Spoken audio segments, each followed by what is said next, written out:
Welcome to our Sayali fashion designer channel आणि मी आहे सायली। तर तुम्हा सर्वांचं आपल्या आजच्या नवीन अशा छानशा व्हिडिओमध्ये मी मनापासून स्वागत करते। तर बघा मग आज मी तुमच्या सोबत खूप सुंदर अशी लेटेस्ट ट्रेंडिंग बाहीची डिझाइन शेअर करणार आहे। ऍक्च्युअली होतं काय की बऱ्याचदा आपल्याला बॅकनेक डिझाइन कशी बनवावी हे समजतं, पण बाही डिझाइन कशी बनवावी हे समजत नाही आणि त्याचबरोबर आपल्याला बरेचसे प्रश्न पडतात की अशी बाही डिझाइन ब्लाउजला छान दिसेल की नाही, की बाही सिंपलच घ्यावी, शॉर्ट घ्यावी, लॉंग घ्यावी हे काही समजत नाही। सो आज मी तुमच्या सोबत आताची ट्रेंडिंग अशी बाही डिझाइन शेअर करणार आहे आणि ह्या छानशा बाही डिझाइनमुळे नक्कीच आपल्या साडीला आणि ब्लाउजला खूप सुंदर असा लुक येईल। आणि सगळ्यात महत्त्वाचं म्हणजे याची कटिंग आणि स्टिचिंग दोन्ही पण मी तुम्हाला अतिशय सावकाश स्टेप बाय स्टेप आणि खूप काही महत्त्वाच्या टिप्स आणि ट्रिक्स सांगणार आहे, जेणेकरून तुम्हाला आपला आजचा हा व्हिडिओ बघून अशी छानशी बाही डिझाइन सहज बनवता येईल। ठीक आहे, सो चला मग आता वेळ न घालवता आपण आपल्या आजच्या छानशा व्हिडिओला सुरुवात करूयात आणि हा व्हिडिओ तुम्ही स्किप न करता पूर्ण नक्की बघा, जेणेकरून हा व्हिडिओ बघून तुम्हाला अशी छानशी बाही डिझाइन सहज बनवता येईल। आणि एवढंच नाही तर ती प्रॉपर फिनिशिंग सहित कशी बनवावी तर हे सुद्धा सहजच लक्षात येईल। ठीक आहे, तर हे बघा इथे तुम्ही बघू शकतात की जी काही बाही आहे ते तुम्ही ऑलरेडी इथे कटिंग करून घेतलेली आहे। तर अस्तर आणि ब्लाऊजची बाही असं दोन्हींची कटिंग केली, त्याचबरोबर साडीचा थोडासा कपडा डिझाईन बनवण्यासाठी मी इथे काढून घेतलेला आहे। ॲक्च्युली साडी अशी बेबी पिंक कलरची आहे आणि ग्रे कलरचा ब्लाऊज पीस। तर बघा ही जी काही बाही आहे तर ही 32 साईजसाठी आपण केलेली आहे, त्यामुळे तिथे 7 अंतर होतं आणि बाही लांबी आहे 7.5, अर्धा इंच मार्जिन, असं टोटल 8ला मार्किंग करून आपण ही बाही इथे कटिंग करून घेतलेली आहे। आणि या बाहीसाठी आपण कॅप हाईट घेतलेली आहे 3 इंचाची। ठीक आहे, तर बघा आता यावर खूप सुंदर अशी आपण डिझाईन बनवणार आहोत। तर सगळ्यात आधी जी काही मार्किंग आहे शेपची तर ती आपण अस्तरवर इथे करून घेणार आहोत। तर बघा मग आता इथे काय करायचं आहे, ही बाही किती आहे त्यावरती डिपेंड आहे। तर खाली आपण अर्धा इंच आणि वरती 1 इंच असं सोडून देऊयात। तर तुमच्यावर डिपेंड आहे, तुम्हाला जर 1 वरती खाली सोडायचं असेल तुम्ही सोडू शकतात, किंवा अर्धा इंचाचं सोडायचं असेल तरीसुद्धा चालेल। पण बघा मग मी इथे काय करते, आता खाली अर्धा इंच सोडते, बघा इथून मार्किंग करून घेते आणि वरती जे आहे ना तर ते 1 इंचाची मार्किंग करते, कारण की अर्धा इंच आपल्या स्टिचिंगमध्ये जाणार आहे। आणि त्यानंतर जेवढं मध्ये होतं त्याचं निम्म घेतलेलं आहे बघा मी, आणि ते निम्म्याचं पाव इंच इकडे आणि तिकडे मार्किंग केली, कारण की मध्ये अर्धा इंचाचा गॅप मला इथे हवा आहे। ठीक आहे, त्यानंतर इथून बघा मी 1ला मार्किंग करून घेतलेली आहे। ॲक्च्युली आपल्याला फक्त अर्धाच त्याच्यावर शेप द्यायचा आहे, पण 1ची मार्किंग करून ठेवूयात म्हणजे आपल्याला समजायला जरा सोपं जाईल। आणि त्यानंतर इथून बघा या पद्धतीने आकार दिलेला आहे, मी किंचितसा आतून घेतला आणि इकडे सुद्धा बघा। ठीक आहे, आता ही जी काही मार्किंग केलेली आहे तर ही आपल्याला इथे कॅनव्हास पेपरवर करून घ्यायची आहे। तर कॅनव्हास पेपर मी डबल फोल्ड करून बघा इथे बाहीवर ठेवलं, तुम्ही सुद्धा अशा पद्धतीने ठेवायचं आहे। आणि त्यानंतर तुम्हाला इथे एकदम फेंट मार्किंग दिसेल कॅनव्हास पेपरवर, तर ती जी काही मार्किंग आहे तर ती डार्क करून घ्यायची आहे। म्हणजे काय होतं की 30 मार्किंग याच्यावर होते ना, आपल्याला डबल मार्किंग करायची आणि शेप वगैरे ड्रॉ करण्याची गरज पडत नाही। ठीक आहे, तर बघा मग मी आता मार्किंग केल्यानंतर हा इथे कॅनव्हास पेपर कटिंग करून घेतला आणि ती जी काही मार्किंग आहे ना तर ती आपल्याला बघा दुसऱ्या साईडला सुद्धा फेंट दिसते, तर ती सुद्धा डार्क करूयात म्हणजे शेप प्रॉपर येईल सेंटरपासून दोन्ही साईडला। ठीक आहे, बघा आता हा जर काही कॅनव्हास पेपर आहे ना तर यासाठी आपल्याला अस्तर वगैरे लागणार आहे, तर त्याच्या आधी आपण ही बाही एकमेकाला आधी जोडून घेऊयात। तर बघा सगळ्यात पहिले काय करायचं आहे, आपल्याला जी काही ब्लाऊजची बाही आहे तर ती सरळ ठेवायची आहे आणि त्यावर आपण अस्तरची बाही ठेवून घेतली बघा, आणि साधारणतः पाव इंचाचं मार्जिन ठेवून इथे ह्या पद्धतीने टीप मारून घ्यायची। ही टीप मारून झाल्यानंतर ह्या पद्धतीने बाही सरळ करायची आणि खालच्या साईडला आपल्याला इथे द्यायची आहे दाबटीप। तर बघा मग आता इथे दाबटीप देताना काळजी घ्यायची आहे की अस्तरचा जो काही कपडा आहे तर तो वरती दिसणार नाही, जेणेकरून आपली ब्लाऊजची बाहीची फिनिशिंग बिघडणार आहे। ठीक आहे, दाबटीप दिल्यानंतर ह्या पद्धतीने अस्तर आणि ब्लाऊज पीस आपल्याला एकमेकाला जेवढे शक्य आहे तेवढं कमीत कमी मार्जिन पकडत इथे टीप मारून जोडून घ्यायचं आहे। आणि जोडताना कुठेही गोळा होणार नाही याची सुद्धा थोडीशी काळजी घ्यायची आहे। तर बघा यानंतर काय करायचं आहे, आता आपल्याला हे एक्स्ट्राचा जो काही ब्लाऊज पीसचा कपडा आहे तर तो इथे कटिंग करून घ्यायचा आहे, म्हणजे परफेक्ट मापाची आपली इथे बाही रेडी होईल डिझाईन बनवण्यासाठी। कारण की तुम्हाला माहीत आहे की अस्तरची बाही आपण परफेक्ट कटिंग करतो, पण ब्लाऊज पीसची जी काही बाही असते तर ती आपण एक्स्ट्राचं मार्जिन ठेवून कटिंग करतो, म्हणूनच ती जोडल्यानंतर एक्स्ट्राचं कट करून आपल्याला परफेक्ट मापाची बाही करायची असते। तर बघा आता सेंटरची बाहीला मार्किंग केल्यानंतर आपल्याला जी काही डिझाईन आहे त्यासाठी अस्तर पाहिजे नाही, तर आपण इथे अस्तरला जॉईंट देऊन घेऊयात, कारण की पूर्ण नाही येत सरळ आपल्याला. आणि जॉईंट दिल्यानंतर इथे सरळ करून दाबटीपसुद्धा द्यायची, म्हणजे कुठे जॉईंट आहे तर ते लक्षातसुद्धा येणार नाही आणि फिनिशिंग प्रॉपर येईल. तर बघा ह्या पद्धतीने कॅनव्हास पेपर ठेवलेला आहे आणि सगळ्यात आधी आपल्याला कडेकडेने एक टीप मारून घ्यायची आहे, सिंपल अशी टीप, हे बघा. आणि आता ही टीप मारून झाल्यानंतर जो काही आपला एक्स्ट्राचं अस्तर आहे तर ते आपल्याला कट करायचं आहे. फक्त किंचितचं थोडंसं फोल्डिंग पुरतं आपल्याला इथे ठेवायचं आहे, हे बघा ह्या पद्धतीने. ठीक आहे. आणि यानंतर आता ह्या पद्धतीने फोल्ड करून आपल्याला टीप मारून घ्यायची आहे. या स्टेपमुळे काय होतं की आपला कॅनव्हास पेपर अस्तरमध्ये व्यवस्थित प्रॉपर आपल्याला हवा तसा तो पॅक होऊन जातो. हे बघा चारही बाजूने आपल्याला ॲक्च्युली तसंच करून घ्यायचं आहे, म्हणजे धुतल्यानंतर सुद्धा कॅनव्हास पेपर खराब होत नाही आणि तो आतल्या साईडला व्यवस्थित ब्लाऊजला चिपकून सुद्धा राहतो आणि आपल्या शेपवर वगैरे काहीही फरक सुद्धा पडत नाही. ठीक आहे. तर बघा ह्या पद्धतीने आपण हा कॅनव्हास पेपर रेडी करून घेतला. त्यानंतर त्याचीसुद्धा सेंटरची मार्किंग केली आणि ब्लाऊजची म्हणजे ब्लाऊजची जी काही बाही आहे त्याची सेंटर आणि डिझाईनचं सेंटर ह्या पद्धतीने मॅच करायचं आहे आणि एकदम मध्यभागी आपल्याला एक टीप मारून घ्यायची आहे. बघा खाली अर्धा इंच मार्जिन बरोबर सोडलेला आहे आणि वरती 1 इंच लक्षात राहू द्या.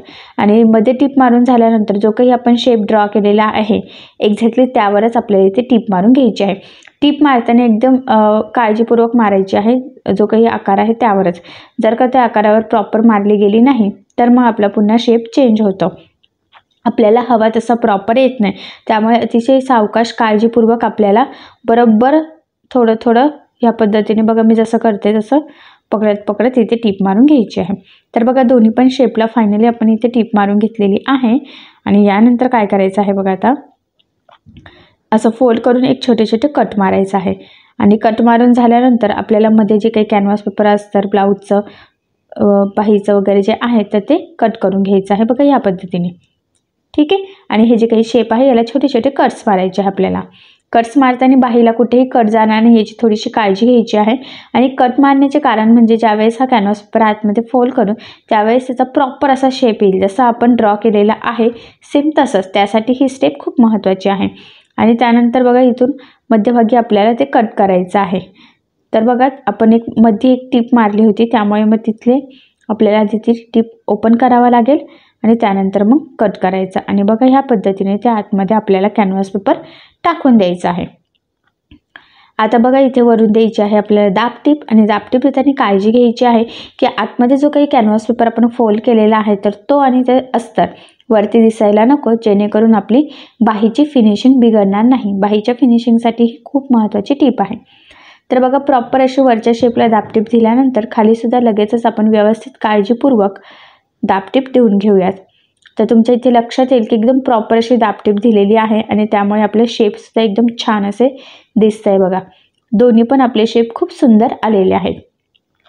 आता त्यानंतर काय करायचं बघा, आपल्याला आपला जो काही साडीचा कपडा होता तर त्याचे 2x2 मध्ये आपल्याला स्क्वेअर करायचे आहे. तर बघा मग मी हे जी काही पट्टी आहे तर त्याचे 2x2 मध्ये इथे कट करून घेते. तर टोटल डबल फोल्ड होतं तर टोटल 4 कट केले, म्हणजे 4 आणि 4 8 झालेले आहे ते. आणि ह्या पद्धतीने बघा आपल्याला हे त्रिकोण इथे रेडी करून घ्यायचे आहे. तर व्यवस्थित ह्या पद्धतीने फोल्ड करून खालच्या साईडला आपल्याला टीप मारून घ्यायची आहे. तर आपण हे जेवढे काही त्रिकोण आहेत तर ते सोबतच रेडी करून घेऊयात. तर तुम्हाला तुमच्या बाहीच्या साईजवर डिपेंड आहे, म्हणजे तुम्ही कोणत्या साईजच्या बाहीवर डिझाईन बनवताय की त्याचं दंडघेर वगैरे किती आहे त्यावर डिपेंड आहे की तुम्हाला हे त्रिकोण किती लागतील. पण इथे मला असं वाटतं की 8 सफिशियंट आहे, सो त्यामुळे मग मी इथे 8च घेतलेले आहे. तर बघा टीप मारून झाल्यानंतर काय करायचं, आता हे सगळे सेपरेट करून घ्यायचे सगळ्यात आधी. आणि त्यानंतर जे काही एक्स्ट्राचं आहे तर ते कट करून व्यवस्थित प्रॉपर शेपमध्ये आपल्याला हे त्रिकोण इथे रेडी करून घ्यायचे आहे. हे बघा. ठीक आहे.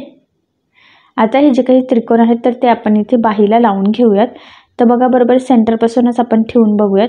हे बघा की आपल्याला ते पुरत आहे की नाही. जर पुरत नसतील तर मग ते आपल्याला अजून तयार करायला, पण बघा बरोबर पुरते आपल्याला. तर मी जसे ठेवलेले आहे ना तर तसंच व्यवस्थित बघा ह्या पद्धतीने इथे टीप मारून ते त्रिकोण इथे बाहीला लावून घेते. तुम्हाला जर मोठे त्रिकोण हवे असेल तर तुम्ही मोठेसुद्धा लावू शकता. आता बघा मी इथे खूप छोटे किंवा खूप मोठे नाही, जर मीडियम साईजचे लावलेले आहे.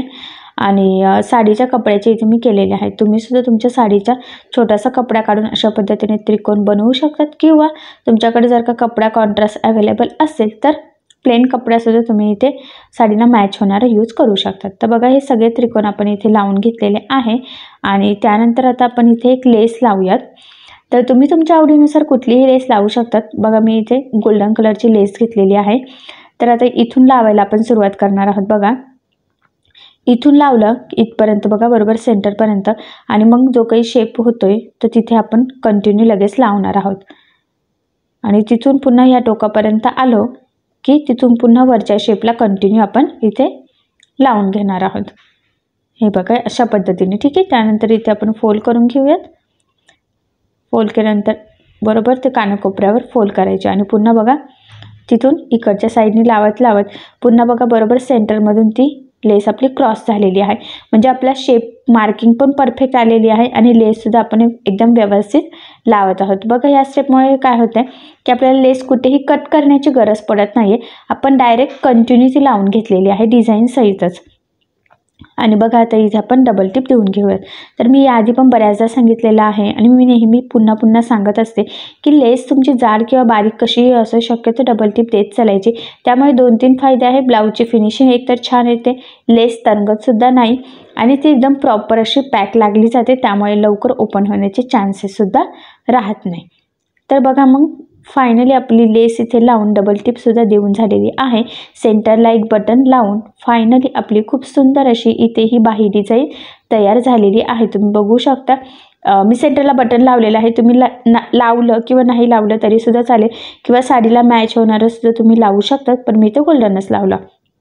तर बघा फायनली खूप सुंदर असे साडीचा थोडासा कपडा यूज करून आपण इथे ही बाही डिझाईन बनवून घेतलेली आहे.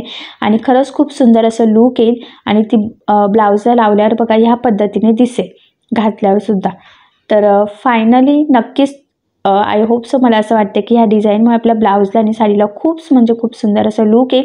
सो अशी बाही डिझाईन तुम्हीसुद्धा नक्कीच बनवून बघा. तुमच्या साडीला आणि ब्लाऊजला सुद्धा ह्या बाही डिझाईनमुळे खूप सुंदर असं लूक येईल. आणि आय होप सो तुम्हाला ही डिझाईन आवडली असेल. आणि मी तुम्हाला या डिझाईनची कटिंग आणि स्टिचिंग दोन्ही पण अतिशय सावकाश स्टेप बाय स्टेप आणि खूप काही महत्त्वाच्या टिप्स अँड ट्रिक्स आहेत सांगितलेलं आहे, जेणेकरून हा व्हिडिओ बघून अशी तुम्हाला बाही डिझाईन सहज बनवता यावी. ते पण अगदी सोप्या पद्धतीने सांगितलं, जेणेकरून बायचान्स जरी तुम्ही कोणी नवीन शिकत असाल तरीसुद्धा तुम्हाला हा व्हिडिओ बघून अशी छानशी लेटेस्ट ट्रेंडिंग बाही डिझाईन सहजच बनवता येईल. ठीक आहे. तर तुम्हाला आपला आजचा व्हिडिओ कसा वाटला हे मला कमेंट करून नक्की कळवा. त्याचबरोबर आपली आजची बाही डिझाईन आवडली असेल तर व्हिडिओला लाईक करायला विसरू नका. आणि असेच नवनवीन छानसे व्हिडिओज बघण्यासाठी आपल्या सायली फॅशन डिझायनर या चॅनलला लाईक करा, शेअर करा आणि सबस्क्राईब करायला विसरू नका. आणि ज्यावेळेस तुम्ही सबस्क्राईब कराल त्यावेळेस त्यासमोरील बेल आयकॉन ही नक्की प्रेस करा. त्यामुळे काय होईल, जेव्हा मी नवीन व्हिडिओज टाकेल त्याचं नोटिफिकेशन तुम्हाला तुमच्या मोबाईलवर येईल. ओके. थँक्यू.